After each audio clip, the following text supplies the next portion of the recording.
Hi everyone, my name is Gabrielle and welcome to the story of my journey with HSS. It started 14 years ago, feels just like yesterday, and I was a senior in high school. I had just gotten my driver's license, I was getting ready to graduate.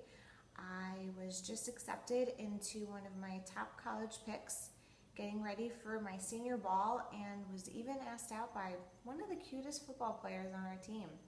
Life was pretty good, and I quickly learned that all good things can come to an end. It was April 16th, 2002, and I was driving to work. And at the time, I was living up in the Hudson Valley area, and for those of you who don't know, it is about an hour and a half away from Manhattan. And being a new driver, I was a little unfamiliar with the roads, and I was coming around a turn, and I hit a tree. And I remember leaning over to the passenger seat, and my body was on the floor, and I remember being cold and blood just dripping down my face onto the floor in front of me. And I remember screaming out, "Somebody please help me, help." And somebody was yelling, "Help is on the way, just hang on." And next thing I know, I woke up and I was in a hospital, and I had tubes in my mouth, and there were wires everywhere, and I didn't know where I was. I didn't know what had happened. I didn't even know why I was there. My mom had told me that I was in a car accident, and I had suffered from some internal injuries. I had some lacerations to my spleen and my liver. I had a broken nose. I had some broken ribs, and the worst of it was that I shattered my ankle, and with that, my talus had fallen out of my foot. I didn't even know what a talus was, and so I learned that it was a pretty important part of your foot. It's the piece that kind of holds your foot together from your leg to your foot, and I had lost it. It had been shattered and it had fallen out, and my foot was quite literally dangling off of the side of my leg. And the doctor on call at the time, I was airlifted to Westchester Medical Center, the nearest trauma hospital, and the chief of surgery, of orthopedic surgery that was on call at the time, Dr. David Asperinio, had come out to my mom and said that she had to prepare for the worst because they had to amputate my leg, and there was nothing that they can do. And so my mom begged and pleaded and said, "Please do everything and anything that you can to save her leg." So, never seeing anything like this before and not knowing what to do, he put a piece of cement inside of me where my talus once was, and he stitched me up and put this external fixator on, and it was this big foreign object with pins coming out. It looked something out of a sci-fi movie, and he was trying to buy some time. He didn't really know what to do. So he reached out to Dr. David Levine at Hospital for Special Surgery and asked if he was willing to take on an experimental surgery with an 18-year-old female that had just lost her talus. So after some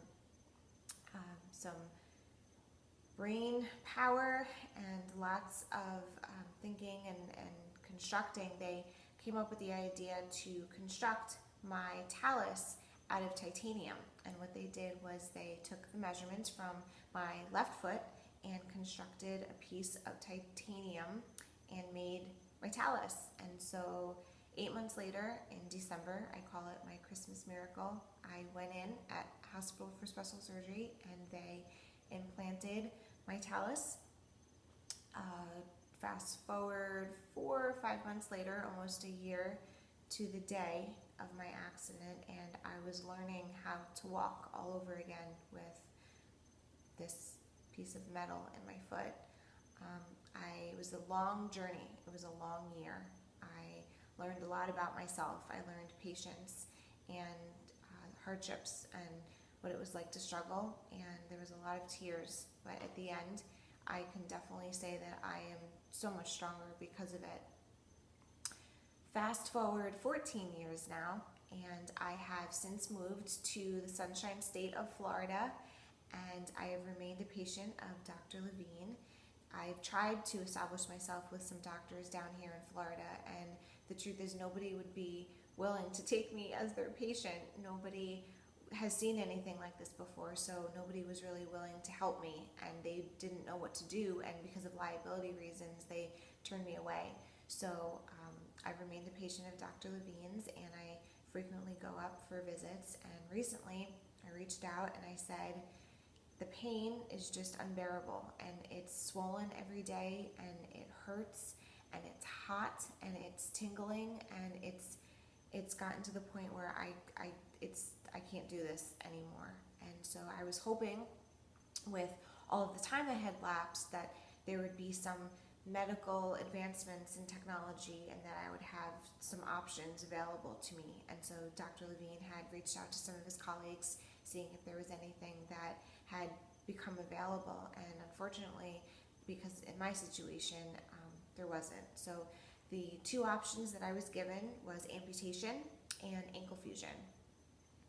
I was put in touch by Dr. Levine's staff with one of Dr. Levine's patients that is an amputee, and she is nothing short of absolutely amazing. She is a true inspiration to me, and she does things that I will never be able to do, and I am so inspired by her and her story. Unfortunately, I did some soul searching, and it's something that me personally was not able to take on, and so that was not an option for me. And so I went back up to Dr. Levine and I said, okay, I guess fusion it is. What are we doing? How do we do this? What does this entail? And he sat me down and he wrote it all out step by step, and this was everything that we had to do.